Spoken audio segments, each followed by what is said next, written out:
ਨਾਨਕ ਦਾਸ ਹਰਿ ਕਾ ਡੇਰਾ, ਹਰਿ ਪੈਜ ਰਖਾਏ। ਮੈਂ ਤਾਣ ਦੀਵਾਨ ਤੂੰ ਹੈ ਮੇਰੇ ਸਾਮੀ, ਮੈਂ ਤੁਧ ਆਗੇ ਅਰਦਾਸ। ਮੈਂ ਹੋਰ ਥਾਉ ਨਹੀਂ ਜਿਸ ਪੈ ਕਰੋ ਬੇਨੰਤੀ, ਮੇਰਾ ਦੁਖ ਸੁਖ ਤੁਝ ਹੀ ਪਾਸੇ। ਸਕੋ ਟਲ ਗੁਰ ਸੇਵੀਐ, ਅਹਨਿਸ ਸਹਿਜ ਸੁਭਾਇ। ਦਰਸ਼ਨ ਪਰਸਿਐ ਗੁਰੂ ਕੈ, ਜਨਮ ਮਰਨ ਦੁਖ ਜਾਇ। ਸੱਜਣ ਸੱਚਾ ਪਾਤਸ਼ਾਹ, ਸਿਰ ਸਾਹਾਂ ਦੇ ਸਾਹ। ਜਿਸ ਪਾਸ ਬੈਠਿਆ ਸੋਹੀਐ, ਸਭਨਾਂ ਦਾ ਵਿਸਾ। ਵਾਹਿਗੁਰੂ ਜੀਓ। ਸੋਰਠ ਮਹੱਲਾ ਨਾਵਾ। ਜੋ ਨਰ ਦੁਖ ਮਹਿ ਦੁਖ ਨਹੀਂ ਮਾਨੈ, ਸੁਖ ਸਨੇਹ ਅਰ ਭੈ ਨਹੀਂ ਜਾਕੈ, ਕੰਚਨ ਮਾਟੀ ਮਾਨੈ। ਜੋ ਨਰ ਦੁਖ ਮੈਂ ਦੁਖ ਨਹੀਂ ਮਾਨੈ, ਸੁਖ ਸਨੇਹੁ ਅਰ ਭੈ ਨਹੀਂ ਜਾਕੈ, ਕੰਚਨ ਮਾਟੀ ਮਾਨੈ। ਰਹਾਉ। ਨਹਿ ਨਿੰਦਿਆ ਨਹਿ ਉਸਤਤ ਜਾਕੈ, ਲੋਭ ਮੋਹ ਅਭਿਮਾਨਾ। ਹਰਖ ਸੋਗ ਤੇ ਰਹਿ ਨਿਆਰੋ, ਨਾਹੇ ਮਾਨ ਅਪਮਾਨਾ। ਆਸਾ ਮਨਸਾ ਸਗਲ ਤਿਆਗੈ, ਜਗ ਤੇ ਰਹਿ ਨਿਰਾਸਾ। ਕਾਮ ਕ੍ਰੋਧ ਜਿਹ ਪਰਸੈ ਨਾਹਨ, ਤਿਹ ਘਟ ਬ੍ਰਹਮ ਨਿਵਾਸਾ। ਗੁਰ ਕਿਰਪਾ ਜਿਹ ਨਰ ਕੋ ਕੀਨੀ, ਤਿਹ ਇਹ ਜੁਗਤ ਪਛਾਨੀ। ਨਾਨਕ ਲੀਨ ਪਇਓ ਗੋਬਿੰਦ ਸਿਉ, ਜੋ ਪਾਨੀ ਸੰਗ ਪਾਨੀ। ਗੁਰ ਕਿਰਪਾ ਜਿਹ ਨਰ ਕੋ ਕੀਨੀ, ਤਿਹ ਇਹ ਜੁਗਤ ਪਛਾਨੀ। ਨਾਨਕ ਲੀਨ ਭਇਓ ਗੋਬਿੰਦ ਸਿਉ, ਜੋ ਪਾਨੀ ਸੰਗ ਪਾਨੀ। ਅਮਰਦਾਸ ਪਦ ਵੰਦ। ਰਾਮਦਾਸ ਅਰਜਨ ਗੁਰੂ, ਵਰ ਸ੍ਰੀ ਹਰਿ ਗੋਬਿੰਦ।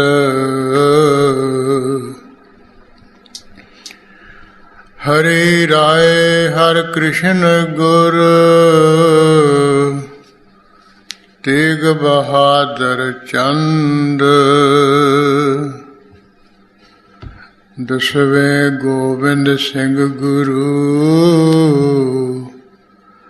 ਨਮੋ ਚਰਨ ਅਰਬਿੰਦ। ਸ਼੍ਰੀ ਗੁਰ ਸ਼ਬਦ ਕਮਾਏ ਜਿਨ, ਜੀਤੇ ਪੰਚ ਵਿਕਾਰ। ਤਿਨ ਸੰਤਨ ਕੋ ਬੰਦਨਾ, ਸਿਰ ਚਰਨਨ ਪਰ ਤਾਰ। ਏਕੰਕਾਰਾ ਸਤਿਗੁਰੂ ਤਿਹ ਪ੍ਰਸਾਦ ਸੱਚ ਹੋਇ। ਵਾਹਿਗੁਰੂ ਜੀ ਕੀ ਫਤਿਹ। ਵਿਘਨ ਵਿਨਾਸ਼ਨ ਸੋਇ। ਵਾਹਿਗੁਰੂ ਜੀ ਕੀ ਫਤਿਹ। ਵਿਘਨ ਵਿਨਾਸ਼ਨ ਸੋਇ। ਵਾਹਿਗੁਰੂ ਸਾਹਿਬ ਜੀਓ। ਇਕ ਓੰਕਾਰ ਸਤਿਗੁਰ ਪ੍ਰਸਾਦਿ। ਅਥ ਸ੍ਰੀ ਗੁਰੂ ਨਾਨਕ ਪ੍ਰਕਾਸ਼ ਲਿਖਿਅਤੇ। ਮੰਗਲਾਚਰਨ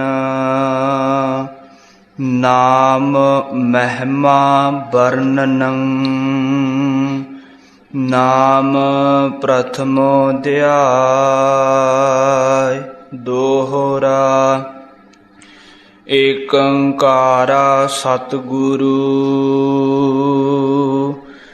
ਤਿਹ ਪ੍ਰਸਾਦ ਸੱਚ ਹੋਇ। ਵਾਹਿਗੁਰੂ ਜੀ ਕੀ ਫਤਿਹ। ਵਿਘਨ ਵਿਨਾਸ਼ਨ ਸੋਇ। ਇਕ ਓੰਕਾਰ ਸਤਿਗੁਰ ਪ੍ਰਸਾਦਿ। ਅਥ ਸ੍ਰੀ ਗੁਰੂ ਨਾਨਕ ਪ੍ਰਕਾਸ਼ ਲਿਖਿਅਤੇ। ਮੰਗਲਾਚਰਨ ਨਾਮ ਮਹਿਮਾ ਵਰਣਨੰ। ਨਾਮ ਪ੍ਰਥਮੋ ਅਧਿਆਇ ਦੋਹਰਾ। ਏਕੰਕਾਰਾ ਸਤਿਗੁਰੂ।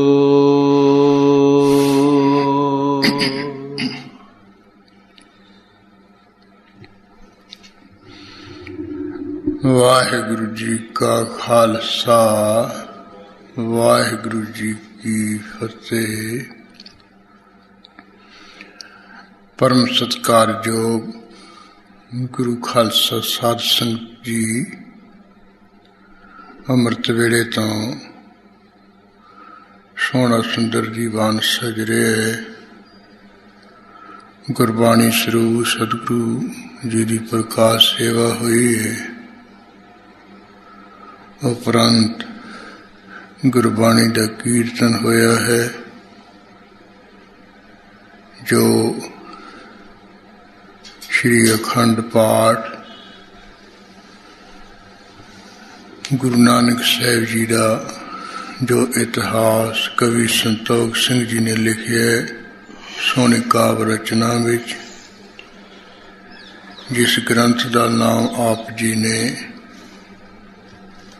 ਸ਼੍ਰੀ ਗੁਰੂ ਨਾਨਕ ਪ੍ਰਕਾਸ਼ ਲਿਖਿਆ ਹੈ,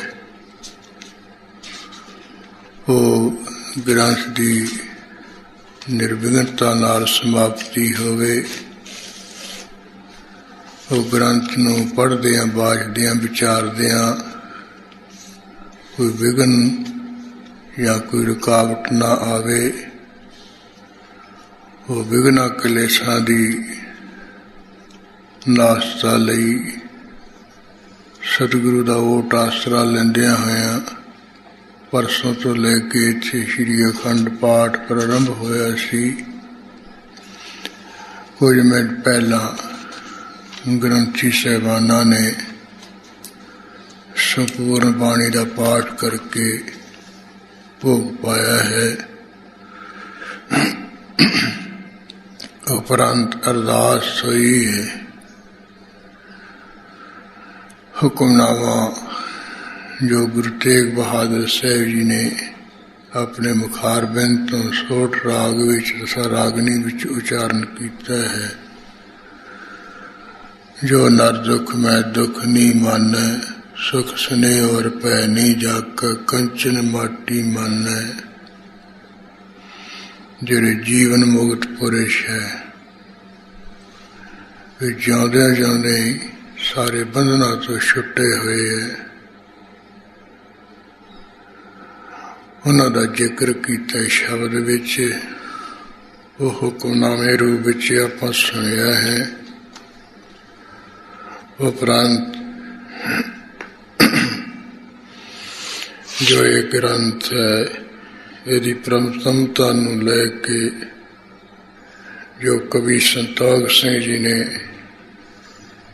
ਇੱਕ ਦੋਹਰੇ ਵਿੱਚ ਸਤਿਗੁਰੂ ਦੀ ਮਹਿਮਾ ਵਡਿਆਈ ਕੀਤੀ ਹੈ ਤੇ ਅਕਾਲ ਪੁਰਖ ਵਾਹਿਗੁਰੂ ਦੀ ਮਹਿਮਾ ਦਾ ਮੰਗਲ ਗਿਆਨ ਕੀਤਾ ਹੈ। ਉਹ ਮੰਗਲ ਦਾ ਪਾਠ ਆਪਾਂ ਪਹਿਲਾਂ ਸੁਣਿਆ ਹੈ।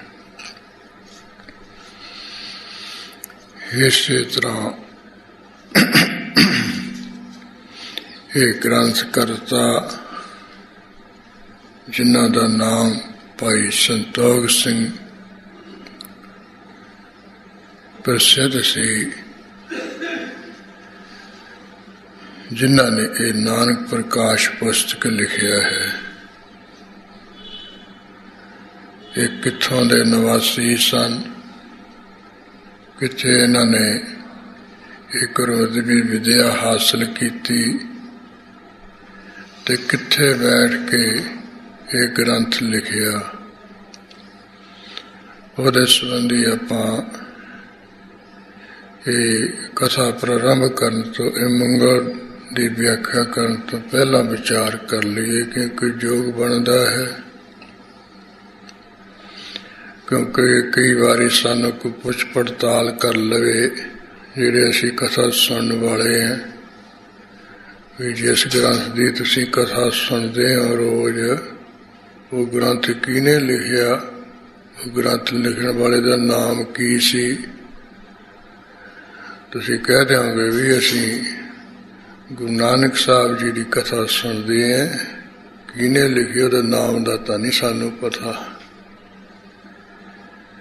ਤੇ ਕਿੱਥੇ ਬੈਠ ਕੇ ਗ੍ਰੰਥ ਉਸਨੇ ਲਿਖਿਆ ਤੇ ਕਿਹਨੇ ਲਿਖਿਆ। ਜੇ ਅਸੀਂ ਕਥਾ ਵਿੱਚ ਸੁਣਿਆ ਨਾ ਹੋ ਤੇ ਕਿਸੇ ਨੂੰ ਦੱਸ ਨਹੀਂ ਸਕਾਂਗੇ। ਉਹ ਕਹਿਣਗੇ ਐਵੇਂ ਕਥਾ ਸੁਣਦੇ ਤੁਸੀਂ।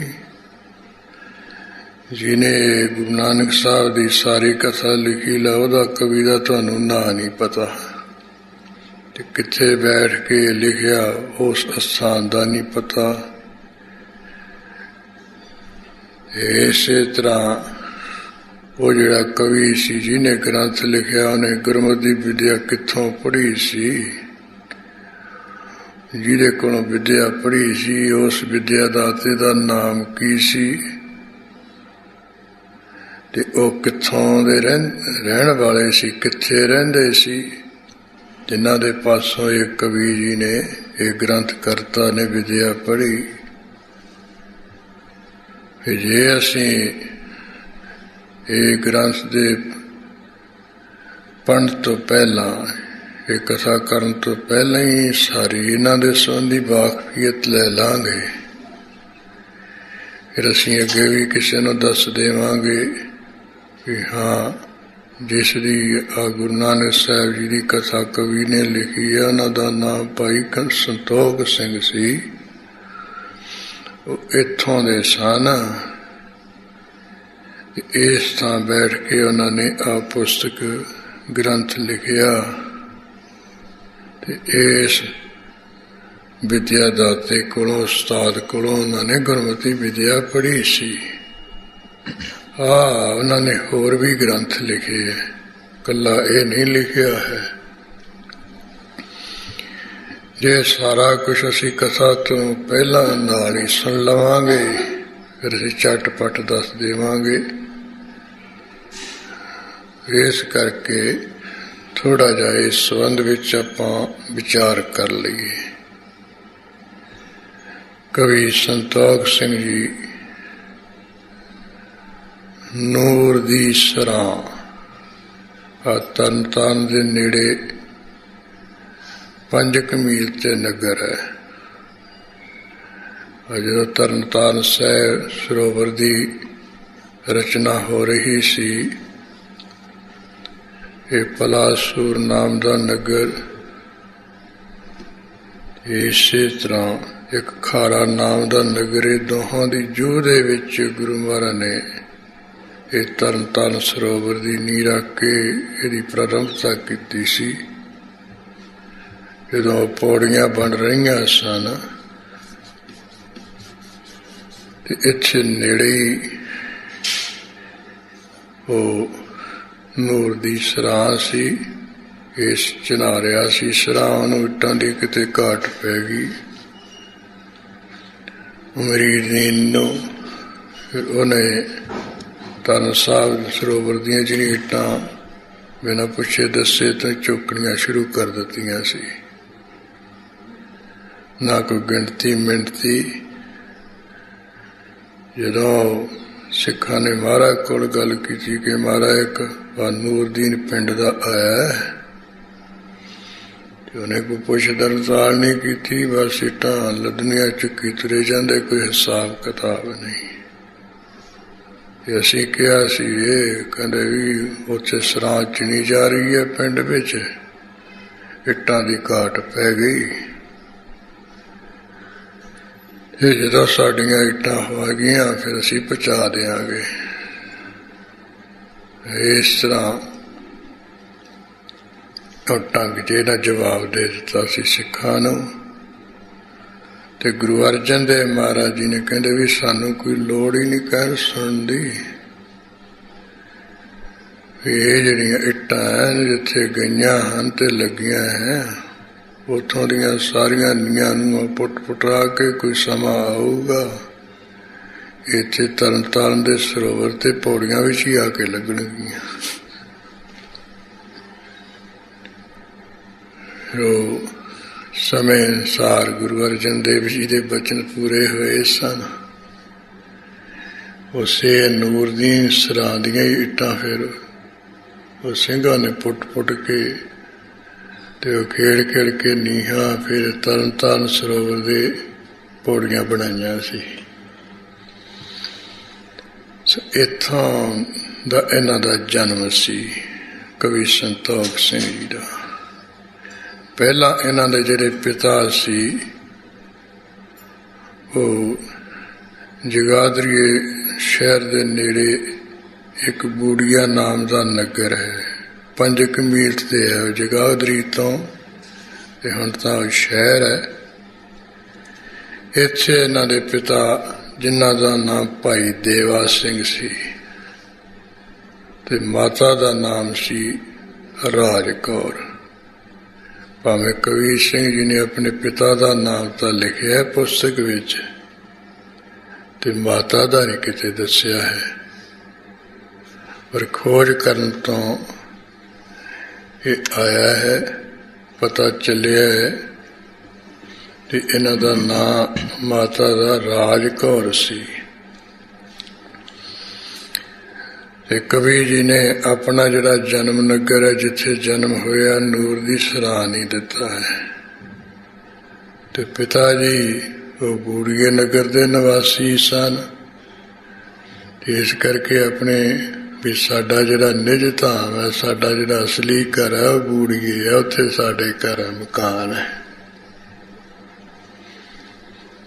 ਤੇ ਉਹ ਗ੍ਰੰਥ ਵਿੱਚ ਇਸ ਤਰ੍ਹਾਂ ਲਿਖਿਆ ਵੀ ਉਹ ਜਮਨਾ ਦੇ ਕਿਨਾਰੇ ਇੱਕ ਬੂੜੀਆ ਨਾਮ ਦਾ ਨਗਰ ਹੈ, ਉੱਥੇ ਸਾਡੇ ਘਰ ਹੈ, ਮਕਾਨ ਹੈ, ਉੱਥੋਂ ਦਾ ਇਹ ਕਵੀ ਨਿਵਾਸੀ ਹੈ, ਬਸਣ ਵਾਲਾ ਹੈ।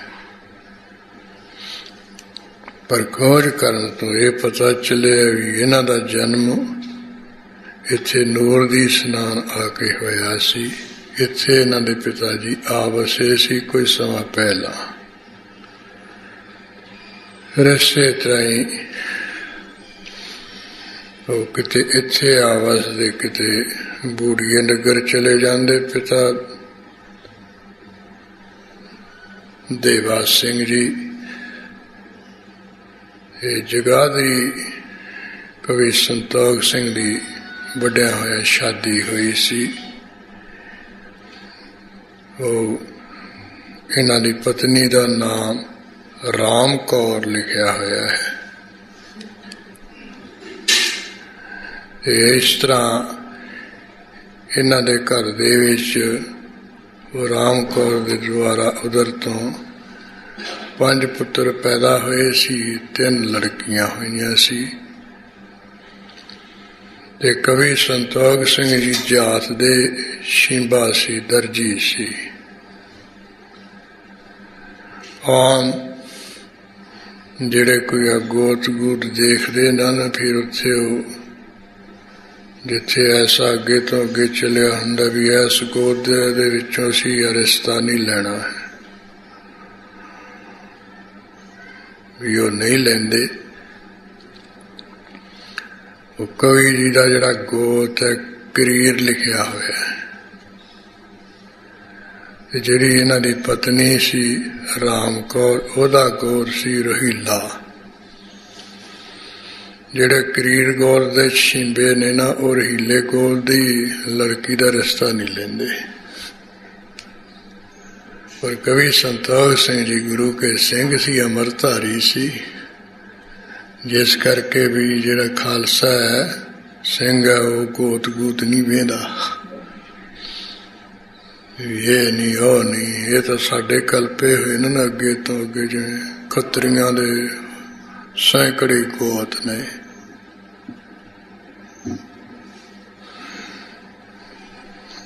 ਇਸ ਕਰਕੇ ਵੀ ਉਹ ਜਿਹੜਾ ਅੱਗੇ ਤੋਂ ਅੱਗੇ ਇਹ ਦਰਜੀਆਂ ਦੇ ਵਿੱਚ ਚਲਦੀ ਸੀ, ਨਹੀਂ ਪਰਤਾ ਵੀ ਅਸੀਂ ਇਹ ਰਹੀਲੇ ਗੋਤ ਦੀ ਕੋਈ ਲੜਕੀ ਦਾ ਰਿਸ਼ਤਾ ਨਹੀਂ ਲੈਂਦਾ। ਉਹ ਆੜ ਭੰਨਣ ਵਾਸਤੇ ਕਵੀ ਸੰਤੋਖ ਸਿੰਘ ਜੀ ਨੇ ਰਹੀਲੇ ਗੋਤ ਦੀ ਜਿਹੜੀ ਲੜਕੀ ਹੈ ਉਹਦੇ ਨਾਲ ਸ਼ਾਦੀ ਕਰੇ, ਉਹਨੂੰ ਆਪਣੀ ਘਰਵਾਲੀ ਬਣਾਇਆ।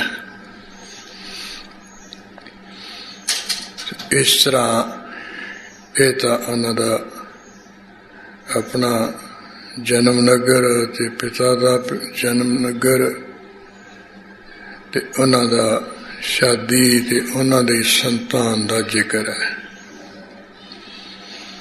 ਤੇ ਆਪ ਜੀ ਦਾ ਜਿਹੜਾ ਜਨਮ ਹੈ ਕਿਹੜੇ ਬਿਕਰਮੀ ਸੰਮਤ ਵਿੱਚ ਹੋਇਆ ਸੀ, ਜੇ ਸਾਨੂੰ ਕੋਈ ਪੁੱਛ ਲਵੇ, ਉਹ ਹੈ 1845 ਬਿਕਰਮੀ ਤੇ 7 ਅੱਸੂ 22 ਸਤੰਬਰ। ਹੁਣ ਸਤੰਬਰ ਹੀ ਚੱਲ ਰਿਹਾ ਤੇ ਅੱਸੂ ਦਾ ਮਹੀਨਾ ਹੈ। ਐਸੇ ਮਹੀਨੇ 7 ਅੱਸੂ ਨੂੰ ਤੇ 22 ਸਤੰਬਰ ਨੂੰ ਕਵੀ ਸੰਤੋਖ ਸਿੰਘ ਜੀ ਦਾ ਜਨਮ ਹੋਇਆ ਸੀ। ਇਸ ਤੋਂ ਅੱਗੇ ਹੁਣ ਵੱਡਿਆਂ ਹੋ ਕੇ ਆਪ ਜੀ ਨੇ ਗੁਰਮਤਿ ਦੀ ਵਿਦਿਆ ਕਿਤੋਂ ਪੜ੍ਹੀ? ਉਹ ਕਵੀ ਸੰਤੋਖ ਸਿੰਘ ਜੀ ਨੇ ਇਹ ਨਾਨਕ ਪ੍ਰਕਾਸ਼ ਗ੍ਰੰਥ ਵਿੱਚ ਆਪ ਹੀ ਲਿਖਿਆ ਵੀ ਭਾਈ ਸੰਤ ਸਿੰਘ ਜੋ ਸ੍ਰੀ ਅੰਮ੍ਰਿਤਸਰ ਸਾਹਿਬ ਦੇ ਦਰਬਾਰ ਸਾਹਿਬ ਦੀ ਸੇਵਾ ਕਰਨ ਵਾਲੇ ਸਨ, ਕਥਾ ਕਰਨ ਵਾਲੇ ਸਨ, ਉਹ ਮੇਰੇ ਵਿਦਿਆ ਦਾਤੇ ਹੈ ਭਾਈ ਸੰਤ ਸਿੰਘ। ਸੰਤ ਸਿੰਘ ਮਮ ਅੱਖਰ ਦਾਤਾ। ਇਹ ਜਿਹੜੇ 4 ਅੱਖਰ ਪੜ੍ਹੇ ਨੇ ਉਹ ਮੇਰੇ ਜਿਹੜੇ ਇਹ 4 ਅੱਖਰਾਂ ਦੇ ਦੇਣ ਵਾਲੇ, ਸਮਝਾਉਣ ਵਾਲੇ, ਪੜ੍ਹਾਉਣ ਵਾਲੇ ਭਾਈ ਸੰਤ ਸਿੰਘ ਗਿਆਨੀ ਜੀ ਹੈ। ਇਹ ਆਮ ਵਿਦਿਆ ਉਸਤਾਦਾਂ ਵਰਗੇ ਨਹੀਂ ਸਨ ਵੀ ਉਹ ਜਪੀ ਤਪੀ ਅਭਿਆਸੀ ਸੀ ਤੇ ਬ੍ਰਹਮ ਪ੍ਰੈਣ ਰਹਿਣ ਵਾਲੇ ਸੀ, ਬ੍ਰਹਮ ਗਿਆਨੀ ਸੀ, ਉਹਨਾਂ ਨੂੰ ਬ੍ਰਹਮ ਦੀ ਲਖਦਾ ਸੀ। ਇੱਕ ਤਾਂ ਹੁੰਦੇ ਨਾ ਉਂਝ ਅੱਖਰ ਪੜ੍ਹਾਉਣ ਵਾਲੇ, ਜਿਵੇਂ ਆ ਮਾਸਟਰ ਸਕੂਲਾਂ ਦੇ ਹੈ, ਪ੍ਰਿੰਸੀਪਲ ਹੈ, ਵੀ ਪੜ੍ਹਾਉਣ ਵਾਲੇ ਹੈ, ਪਰ ਜਿਹੜਾ ਕੁਝ ਪੜ੍ਹਿਆ ਉਹਦੇ ਤੇ ਅਮਲ ਨਹੀਂ ਕਰਨ ਵਾਲੇ ਹੁੰਦੇ। ਲੋਕਾਂ ਨੂੰ ਪੜ੍ਹਾਉਂਦੇ ਸਮਝਾਉਂਦੇ ਹੈ, ਆਪ ਉਹਨਾਂ ਤੇ ਅਮਲ ਨਹੀਂ, ਆਪ ਨਹੀਂ ਉਹਦੇ ਤੇ ਚੱਲਦੇ ਹੁੰਦੇ। ਪਰ ਕਵੀ ਸੰਤੋਖ ਸਿੰਘ ਜੀ ਨੇ ਇਸ ਗ੍ਰੰਥ ਵਿੱਚ ਦਿੱਤਾ ਵੀ ਉਹ ਜਿਹੜੇ ਮੇਰੇ ਵਿਦਿਆ ਦਾਤੇ ਹੈ, ਮੇਰੇ ਉਸਤਾਦ ਹੈ, ਉਹ ਨਿਰੇ ਕਥਾਵਾਚਕ ਨਹੀਂ ਸੀ, ਕਹਿਣ ਵਾਲੇ ਨਹੀਂ ਸੀ, ਕਰਨੀ ਵਾਲੇ ਵੀ ਸਨ। ਜੋ ਕਹਿੰਦੇ ਸੀ ਉਹ ਕਰਦੇ ਵੀ ਸੀ। ਜਿਹੜਾ ਕਰਨੀ ਵਾਲਾ ਹੈ ਨਾ, ਉਹ ਜੋ ਕਹੇਗਾ ਉਹਦਾ ਅਸਰ ਪਏਗਾ। ਜਿਹੜੀ ਆਪ ਕਰਨੀ ਨਹੀਂ ਹੈ, ਜੋ ਕਹਿੰਦਾ ਆਪ ਉਹ ਕਰਦਾ ਨਹੀਂ ਹੈ, ਦੂਜਿਆਂ ਨੂੰ ਉਪਦੇਸ਼ ਦਿੰਦਾ ਹੈ, ਉਹਦਾ ਅਸਰ ਨਹੀਂ ਫਿਰ ਬਹੁਤਾ ਪੈਂਦਾ ਹੈ। ਜੇ ਕੋਈ ਆਪ ਤਾਂ ਸੁਖਮਨੀ ਸਾਹਿਬ ਦਾ ਪਾਠ ਕਰਦਾ ਨਹੀਂ ਹੈ ਤੇ ਲੋਕਾਂ ਨੂੰ ਕਥਾ ਵਿੱਚ ਦੱਸੇ ਵੀ ਸੁਖਮਨੀ ਪੜ੍ਹਨ ਦਾ ਬੜਾ ਮਹਾਤਮ ਹੈ, ਆਏ ਹੋਏ ਠੀਕ ਹੈ, ਲੋਕ ਸੁਣ ਲੈਣਗੇ ਤੇ ਕੋਈ ਨਾ ਕੋਈ ਕਿਸੇ ਤੇ ਅਸਰ ਹੋ ਜਾਏਗਾ ਤੇ ਉਹ ਲੱਗ ਪਵੇਗਾ, ਪਰ ਆਪਦੇ ਪੱਲੇ ਤਾਂ ਉਹਦੇ ਕੁਛ ਨਹੀਂ ਨਾ ਹੈਗਾ ਵੀ ਕਹਿਣਾ ਹੈ। ਜੇ ਉਹ ਆਪਦਾ ਹੋ ਜਾ ਕਰਤੱਵ ਹੋਏਗਾ ਫੇਰ ਕਹੇਗਾ। ਫਿਰ ਉਹ ਜਿਵੇਂ ਪ੍ਰੀਤ ਜੀ ਨੇ ਉਹ ਇੱਕ ਮਾਤਾ ਦੇ ਬੱਚੇ ਨੂੰ ਗੁਰਖੰਡ ਤੋਂ ਵਰਜਿਆ ਸੀ ਨਾ, ਕਿਉਂਕਿ ਪਹਿਲਾਂ ਆਪ ਖਾਂਦਾ ਸੀ, ਫਿਰ ਛੱਡਿਆ ਉਸ ਅਨੁਸਾਰ। ਫਿਰ ਉਸ ਤੋਂ ਬਾਅਦ ਉਹਨੇ ਕਿਹਾ ਸੀ, ਇਹ ਆਪਣੀ ਕਰਨੀ ਵਿੱਚ ਉਹਨੇ ਦੇਖਿਆ ਵੀ ਮੈਂ ਤਾਂ ਨਹੀਂ ਇਹ ਕਰਦਾ।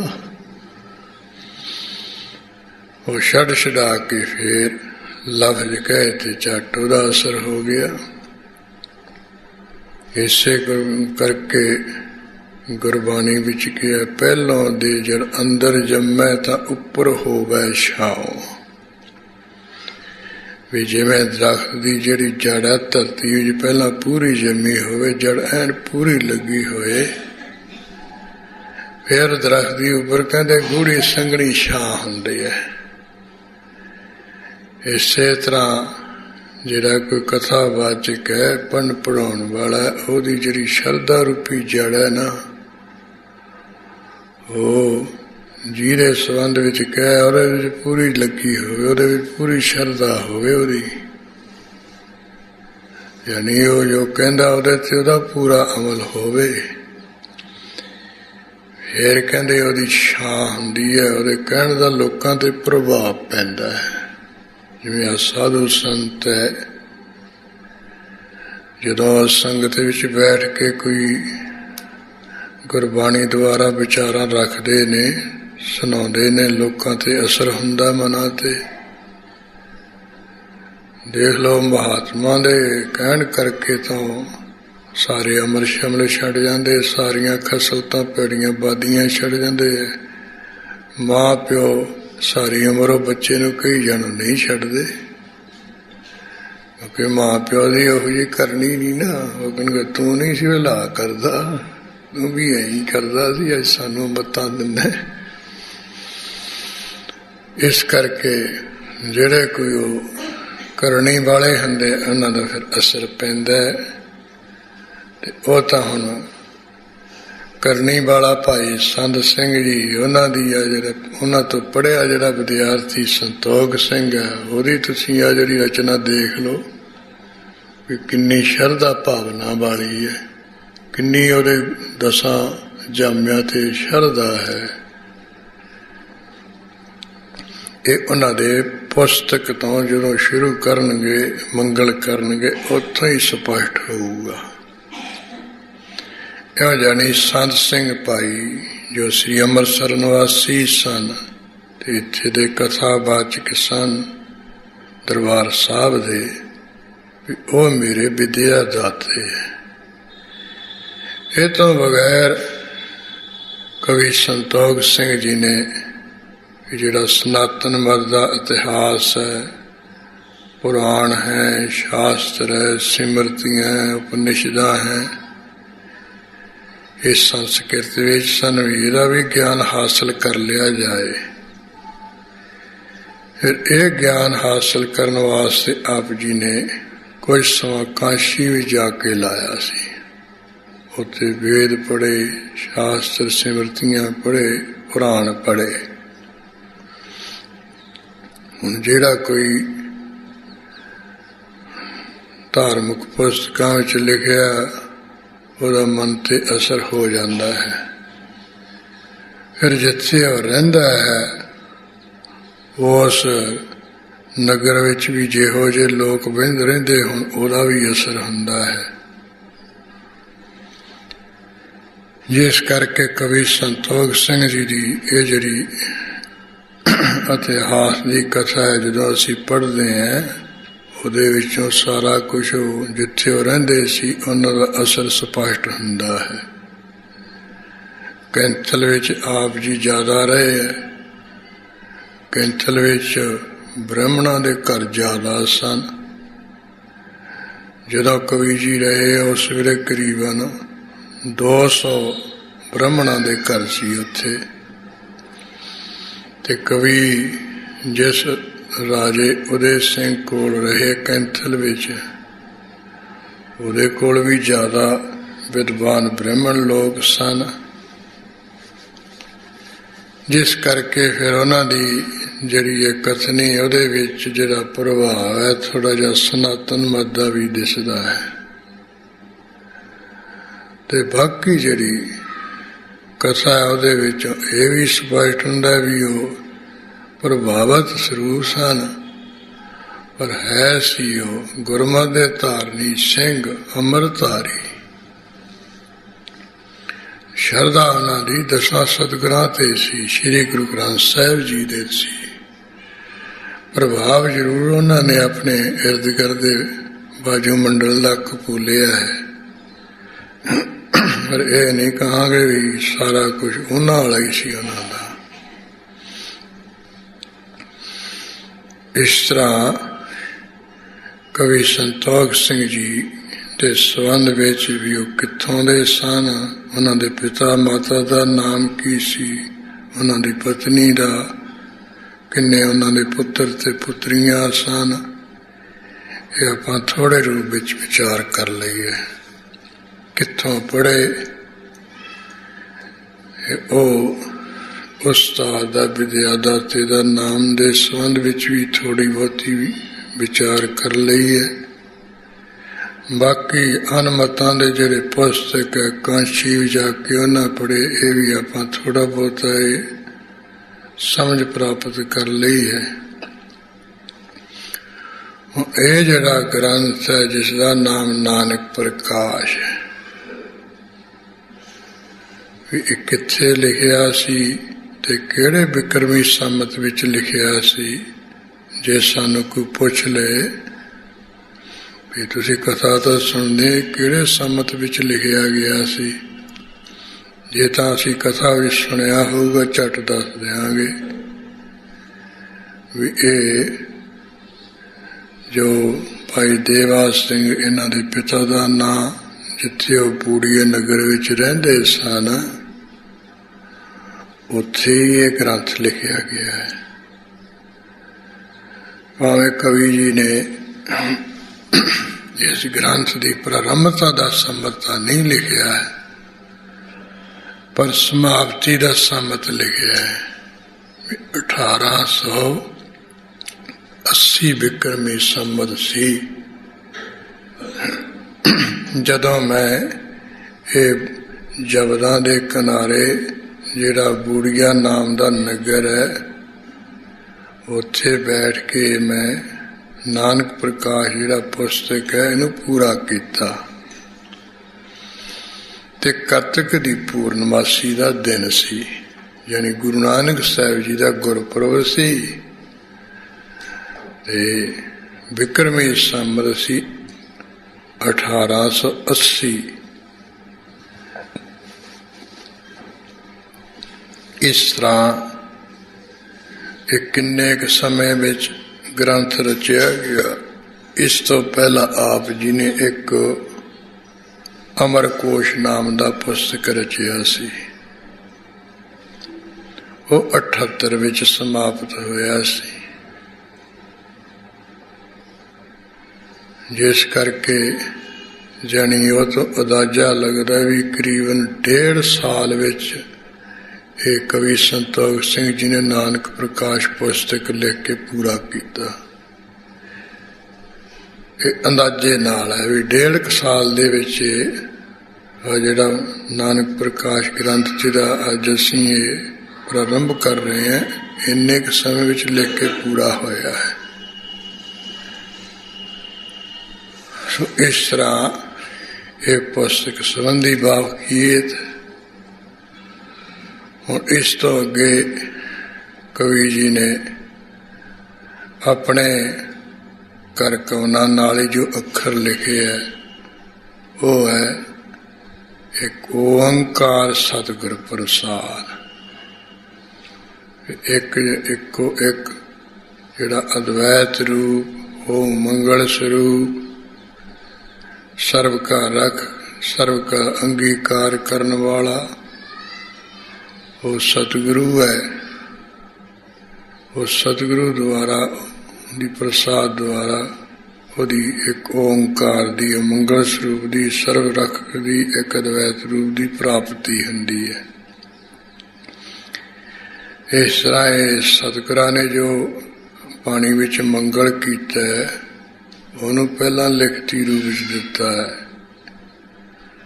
ਆਤ ਸ੍ਰੀ ਗੁਰੂ ਨਾਨਕ ਪ੍ਰਕਾਸ਼ ਲਿਖੇ ਤੇ ਹੁਣ ਇਸ ਤੋਂ ਉਪਰੰਤ, ਇਸ ਤੋਂ ਬਾਅਦ ਜਾਣੀ ਇੱਕ ਓਂਕਾਰ ਸਤਿਗੁਰ ਪ੍ਰਸਾਦ ਮੰਗਲ ਤੋਂ ਬਾਅਦ ਸ਼੍ਰੀ ਸੁਭਾਏਮਾਨ ਜੋ ਸੁਭਾ ਵਾਲਾ ਗੁਰੂ ਨਾਨਕ ਨਾਮ ਪ੍ਰਕਾਸ਼ ਦਾ ਪੁਸਤਕ ਹੈ, ਗ੍ਰੰਥ ਹੈ, ਉਹ ਲਿਖਦੇ ਹਾਂ, ਜਾਣੀ ਲਿਖਣਾ ਸ਼ੁਰੂ ਕਰਦੇ ਹਾਂ।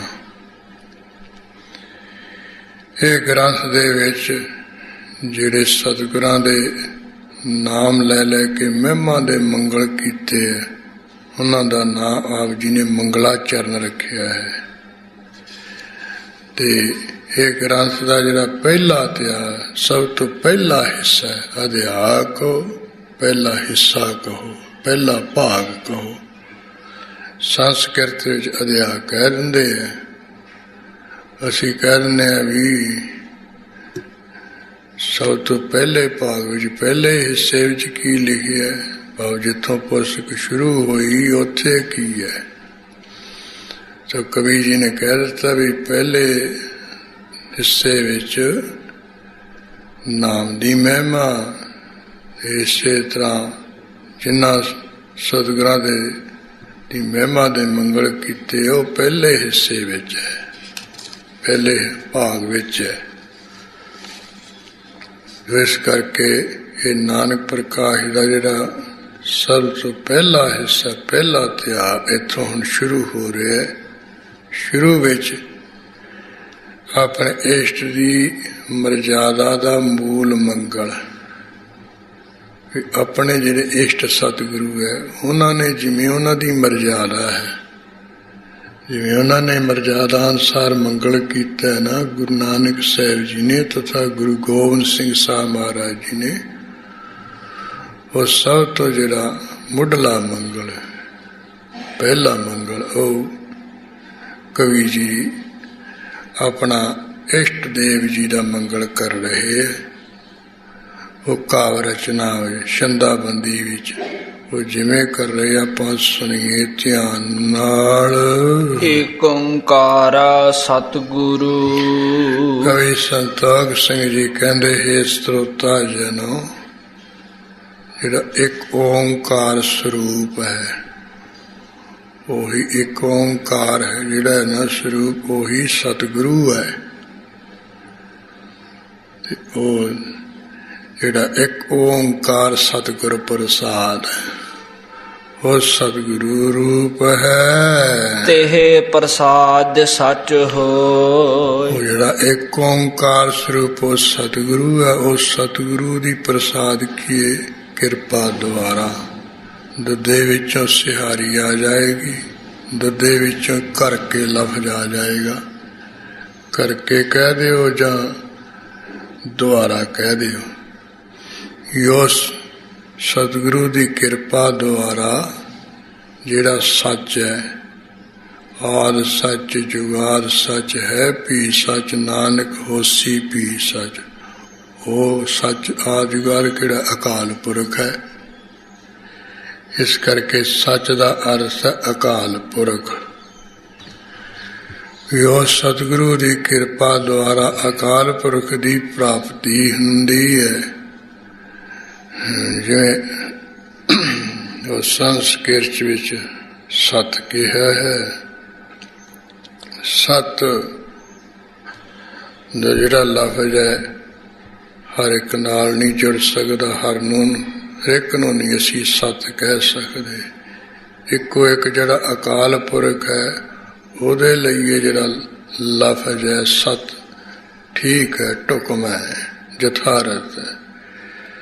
ਸਾਡੇ ਨਾਲ ਕੋਈ ਸਤ ਲਫ਼ਜ਼ ਜੋੜ ਦੇਵੇ ਇਹ 16 ਆਨੇ ਝੂਠ ਹੈ, ਕਿਉਂਕਿ ਅਸੀਂ ਸਦਾ ਨਹੀਂ ਰਹਿਣ ਵਾਲੇ। ਉਹ ਸਤ ਕਿਹੜਾ ਹੁੰਦਾ? ਤ੍ਰੈ ਕਾਲ ਅਬਾਦਤਵੰ ਸਤਤਵੰ, ਜਿਸ ਦਾ ਤਿੰਨਾਂ ਸਮਿਆਂ ਵਿੱਚ ਬਾਦ ਨਾ ਹੋਵੇ, ਜਿਹੜਾ ਤਿੰਨਾਂ ਸਮਿਆਂ ਵਿੱਚ ਹੀ ਕਾਇਮ ਰਹੇ, ਉਹਨੂੰ ਕਹਿੰਦੇ ਨੇ ਸਤ। ਤੇ ਉਹਨੂੰ ਅਸੀਂ ਸੱਚ ਕਹਾਂਗੇ। ਸੱਚ ਕਹੋ, ਸਤ ਕਹੋ, ਇੱਕੋ ਪ੍ਰੇਬਾਚੀ ਲਫ਼ਜ਼ ਹੈ ਜੋ ਸਦਾ ਸਦਾ ਰਹੇ, ਕਦੇ ਨਾਸ ਨਾ ਹੋਵੇ। ਉਹ ਵਾਹਿਗੁਰੂ ਹੀ ਹੈ, ਇਸ ਕਰਕੇ ਉਹਨੂੰ ਸੱਚ ਕਿਹਾ, ਉਸੇ ਨੂੰ ਸਤ ਕਿਹਾ ਹੈ। ਇਸ ਕਰਕੇ ਕਹਿੰਦੇ ਉਹ ਸਤਿਗੁਰੂ ਦੀ ਕਿਰਪਾ ਦੁਆਰਾ ਉਹ ਸੱਚ ਦੀ, ਅਕਾਲ ਪੁਰਖ ਦੀ, ਜੋ ਆਦਿ ਸੱਚ ਹੈ, ਸਦਾ ਸਦਾ ਰਹਿਣ ਵਾਲਾ, ਉਹਦੀ ਪ੍ਰਾਪਤੀ ਹੁੰਦੀ ਹੈ। ਫਿਰ ਉਹੀ ਕਹਿੰਦੇ ਵਾਹਿਗੁਰੂ ਹੈ, ਜਿਹਦਾ ਨਾਮ ਅਕਾਲ ਪੁਰਖ ਹੈ, ਜਿਹਦੀ ਸਤਿਗੁਰੂ ਦੁਆਰਾ ਪ੍ਰਾਪਤੀ ਹੁੰਦੀ ਹੈ। ਉਹੀ ਸਤ ਸਰੂਪ ਅਕਾਲ ਪੁਰਖ ਵਾਹਿਗੁਰੂ ਹੈ। ਉਸ ਵਾਹਿਗੁਰੂ ਦੀ ਹੀ ਹਮੇਸ਼ਾ ਫਤਿਹ ਹੈ, ਜਿੱਤ ਹੈ। ਬਾਕੀਆਂ ਦੀ ਤਾਂ ਕੋਈ ਜਿੱਤ ਨਹੀਂ ਹੈਗੀ ਵੀ ਅਸੀਂ ਜਿੱਤ ਗਏ ਜੀ, ਅਸੀਂ ਤਾਂ ਇੱਥੋਂ ਹਾਰ ਕੇ ਹੀ ਜਾਂਦੇ ਹਾਂ। ਵਾਹਿਗੁਰੂ ਦੀ ਹਮੇਸ਼ਾ ਫਤਿਹ ਜਿੱਤ ਹੈ, ਉਹਦੀ ਕਿਤੇ ਹਾਰ ਨਹੀਂ। ਇਸ ਕਰਕੇ ਉਹ ਸਤਿਗੁਰੂ ਦੀ ਕਿਰਪਾ ਦੁਆਰਾ ਅਕਾਲ ਪੁਰਖ ਦੀ ਪ੍ਰਾਪਤੀ ਹੁੰਦੀ ਹੈ। ਉਸੇ ਅਕਾਲ ਪੁਰਖ ਵਾਹਿਗੁਰੂ ਦੀ ਹਮੇਸ਼ਾ ਹਮੇਸ਼ਾ ਫਤਿਹ ਹੈ, ਜਿੱਤ ਹੈ। ਵਿਘਨ ਵਿਨਾਸ਼ਨ ਸੋ ਇੱਕ ਉਹੀ ਜਿਹੜਾ ਅਕਾਲ ਪੁਰਖ ਵਾਹਿਗੁਰੂ ਹੈ, ਉਹ ਵਿਘਨਾਂ ਦੇ ਵਿਨਾਸ਼ ਕਰਨ ਵਾਲਾ, ਨਾਸ਼ ਕਰਨ ਵਾਲਾ ਹੈ। ਇਹ ਦੋ ਮੰਗਲਾਂ ਨੂੰ ਕਵੀ ਜੀ ਨੇ ਆਪਣੇ ਕਾਵਿ ਰਚਨਾ ਵਿੱਚ ਲਿਆ ਕੇ ਬਿਆਨ ਕਰ ਦਿੱਤਾ ਹੈ। ਇੱਕ ਤਾਂ ਜਿਹੜੇ ਸ੍ਰੀ ਗੁਰੂ ਗ੍ਰੰਥ ਸਾਹਿਬ ਵਿੱਚ ਜ਼ਿਆਦਾ ਮੰਗਲ ਆਏ, ਇੱਕ ਓਂਕਾਰ ਸਤਿਗੁਰ ਪ੍ਰਸਾਦ, ਇਹ 500 ਤੋਂ ਉੱਪਰ ਆਇਆ ਹੈ। ਇੱਕ ਓਂਕਾਰ ਸਤਿਗੁਰ ਪ੍ਰਸਾਦ। ਗੁਰੂ ਗੋਬਿੰਦ ਸਿੰਘ ਸਾਹਿਬ ਜੀ ਨੇ ਆਪਣੀ ਬਾਣੀ ਵਿੱਚ ਦੋਵੇਂ ਮੰਗਲ ਕੀਤੇ ਹੈ, ਇੱਕ ਓਂਕਾਰ ਸਤਿਗੁਰ ਪ੍ਰਸਾਦ, ਦੂਜਾ ਕੀਤਾ ਇੱਕ ਓਂਕਾਰ ਸ੍ਰੀ ਵਾਹਿਗੁਰੂ ਜੀ ਕੀ ਫਤਿਹ। ਤੇ ਕਵੀ ਜੀ ਨੇ ਇਹ ਦੋਵੇਂ ਮੰਗਲੇ ਕਾਵਿ ਦੇ ਨਿਯਮਾਂ ਵਿੱਚ ਲਿਆ ਕੇ ਕਥਨ ਕਰ ਦਿੱਤੇ ਹੈ। ਜਾਣੀ ਆਪਣੀ ਇਹ ਮੰਗਲ ਦੁਆਰਾ ਇਸ਼ਟਾਪਤੀ ਜਨਾਈ ਹੈ। ਜੋ ਉਹਨਾਂ ਦੇ ਸਤਿਗੁਰਾਂ ਨੇ ਮੰਗਲ ਕੀਤੇ, ਉਹਨਾਂ ਨੂੰ ਪਹਿਲ ਦਿੱਤੀ ਹੈ। ਨਹੀਂ ਤਾਂ ਮਨੁੱਖ ਆਪਣਾ ਆਪ ਨੂੰ ਕੋਈ ਕਹਿਣ ਵਾਸਤੇ ਨਾ ਪਹਿਲ ਦਿੰਦਾ ਵੀ ਮੈਂ ਹਾਂ ਇੰਨਾ ਵਿਦਵਾਨ, ਨਾ ਆਪਣੇ ਆਪ ਨੂੰ ਜਾਣੀ ਨੀਵਾਂ ਜਨਾ ਕੇ ਜੋ ਆਪਣੇ ਇਸ਼ਟ ਹੈ, ਜੋ ਉਹਨਾਂ ਨੇ ਮੰਗਲ ਕੀਤੇ, ਉਹਨਾਂ ਨੂੰ ਮੁਖਤਾ ਦੇ ਕੇ ਕਵੀ ਜੀ ਨੇ ਆਪਣੀ ਅਥਾਹ ਸ਼ਰਧਾ ਜਨਾਈ ਹੈ। ਇਸ ਤਰ੍ਹਾਂ ਉਹੀ ਜਿਹੜਾ ਸਤ ਹੈ, ਅਕਾਲ ਪੁਰਖ ਵਾਹਿਗੁਰੂ ਹੈ, ਉਹ ਵਿਘਨਾਂ ਦੇ ਵਿਨਾਸ਼ ਕਰਨ ਵਾਲਾ, ਨਾਸ਼ ਕਰਨ ਵਾਲਾ ਵੀ ਹੈ। ਤੇ ਕਟਾਖਸ਼ ਹੈ ਵੀ ਉਹ ਸਤ ਸਰੂਪ ਦੀ ਜਿਹੜੀ ਪ੍ਰਾਪਤੀ ਹੈ ਮੈਨੂੰ ਵੀ ਹੋਵੇ ਤੇ ਮੇਰੀ ਵੀ ਜਿੱਤ ਹੋਵੇ। ਜਿਸ ਵਾਹਿਗੁਰੂ ਦੀ ਜਿੱਤ ਹੈ ਤੇ ਉਹ ਮੇਰੇ ਵੀ ਵਿਘਨ ਵਿਨਾਸ਼ ਕਰਨ ਵਾਲਾ ਵਾਹਿਗੁਰੂ ਗੁਰੂ ਹੋਵੇ। ਇਸ ਤਰ੍ਹਾਂ ਹੈ ਕਵੀ ਜੀ ਨੇ ਨਿਰਗੁਣ ਤੇ ਸਰਗੁਣ ਰੂਪ ਦੇ ਵਿੱਚ ਜਿਸ ਦਾ ਕਥਨ ਹੋਵੇ ਉਹਨੂੰ ਵਸਤੂ ਨਿਰਦੇਸ਼ ਮੰਗਲ ਕਹਿੰਦੇ ਨੇ। ਮੰਗਲ ਤਿੰਨ ਤਰ੍ਹਾਂ ਦੇ ਹੁੰਦੇ ਨੇ। ਸਭ ਤੋਂ ਪਹਿਲਾਂ ਵਸਤੂ ਨਿਰਦੇਸ਼ ਆਤਮਿਕ ਮੰਗਲ ਹੈ, ਜਿਹੜਾ ਇੱਕ ਕਵੀ ਜੀ ਨੇ ਕੀਤਾ ਹੈ। ਇੱਕ ਓਂਕਾਰ ਜਿਹੜਾ ਇਹ ਨਿਰਗੁਣ ਸਰੂਪ ਦਾ ਕਥਨ ਹੈ, ਤੇ ਜਿਹੜਾ ਸਤਿਗੁਰੂ ਕਿਹਾ ਉਹ ਸਰਗੁਣ ਰੂਪ ਹੈ। ਗੁਰੂ ਨਾਨਕ ਸਰੂਪ ਵੀ ਵਾਹਿਗੁਰੂ ਹੀ ਹੈ। ਹੁਣ ਜਿਹੜਾ ਵਾਹਿਗੁਰੂ ਹੈ ਨਾ, ਹੈ ਤਾਂ ਚੱਕਰ ਚੈਨ ਤੋਂ ਬਾਹਰਾ। ਆਪਣੇ ਆਪ ਨੂੰ ਜਦੋਂ ਉਹਨੇ ਆਪਣੇ ਆਪ ਨੂੰ ਦੇਖਣਾ ਹੋਵੇ ਨਾ ਵੀ ਮੈਂ ਕਿਹੋ ਜਿਹਾ, ਉਦੋਂ ਗੁਰੂ ਨਾਨਕ ਰੂਪ ਵਿੱਚ ਆ ਜਾਂਦਾ। ਗੁਰੂ ਨਾਨਕ ਰੂਪ ਧਾਰਨ ਕਰ ਲੈਂਦਾ ਹੈ, ਆਪਣਾ ਸਰੂਪ ਗੁਰੂ ਨਾਨਕ ਸਰੂਪ ਵਿੱਚ ਦੇਖਦਾ ਹੈ। ਇਹ ਹੈ ਵਾਹਿਗੁਰੂ ਦਾ ਦੂਜਾ ਸਰਗੁਣ ਸਰੂਪ। ਤੇ ਪਹਿਲਾ ਨਿਰਗੁਣ ਸਰੂਪ ਹੈ, ਜਿਹੜਾ ਗੁਰੂ ਕਲਗੀਧਰ ਜੀ ਨੇ ਕਿਹਾ, ਚੱਕਰ ਚਿਹਨ ਅਰ ਬਾਲ ਨਜਾਤ ਅਰ ਪਾਤ ਨਿਹਨ ਜੈ ਰੂਪ ਰੰਗ ਅਰ ਰੇਖ ਪੇਕੂ ਕਹਿ ਨ ਸਕਤ ਕਹਿ ਅਚਲ ਮੂਰਤ ਅਨਭਉ ਪ੍ਰਕਾਸ਼ ਅਮਿਤੋਜ ਕੀਜੈ ਕੋਟ ਇੰਦਰ ਇੰਦਰਾਨ ਸਾਹੇ ਸਾਹਾਨ ਗਨਿਜੈ ਤਿਰ ਪੌੜਮ ਹੀ ਸਵਰ ਨਰ ਅਸੁਰ ਨੇਤ ਨੇਤ ਬੰਦ ਤਿਰਣ ਕਹਿਤ। ਐਸਾ ਜਿਹੜਾ ਉਹ ਹੈ ਨਾ ਚੱਕਰ ਚੈਨ ਤੋਂ ਬਾਹਰਾ, ਉਹਦਾ ਜਸ ਬਣ ਵੀ ਚਰਨ ਕਾਦਿਕ ਸਭ ਉਹਦਾ ਜਸ ਕਹਿੰਦੇ ਆ, ਉਹਦੀ ਵਡਿਆਈ ਕਰਦੇ ਆ। ਇਹ ਜਿਹੜੇ ਸਾਰੇ ਕਰਦੇ ਆ, ਮੈਂ ਮਹਾਰਾਜ ਆਪ ਜੀ ਦੇ ਜਸ ਵਡਿਆਈ ਨੂੰ ਕੀ ਕਸ ਕਰਨਾ। ਤੇ ਸਰਵਨਾਮ ਕਥੈ ਕਵਨ ਹੈ ਪਰਮੇਸ਼ਰ ਚੱਕਰ ਚੈਨ ਤੋਂ ਬਾਹਰਾ ਤੁਹਾਡੇ ਜਿਹੜੇ ਸਾਰੇ ਨਾਮ ਇਹ ਕਥਨ ਕਰਦੇ ਹੋ, ਮੈਂ ਕਿੱਥੇ ਕਥਨ ਕਰ ਸਕਦਾ, ਕਿਵੇਂ ਕਥਨ ਕਰਦਾ। ਥੋੜੀ ਬਹੁਤੀ ਜਿਹੜੀ ਸਮੱਤ ਹੈ, ਸ੍ਰੇਸ਼ਟ ਮੱਤ ਹੈ, ਜਿੰਨੀ ਕੁ ਬਖਸ਼ੀ ਉਸ ਅਨੁਸਾਰ ਮੈਂ ਆਪ ਜੀ ਦੇ ਨਾਮ ਨੂੰ ਵਰਣਨ ਕਰਦਾ, ਕਥਨ ਕਰਦਾ ਹਾਂ।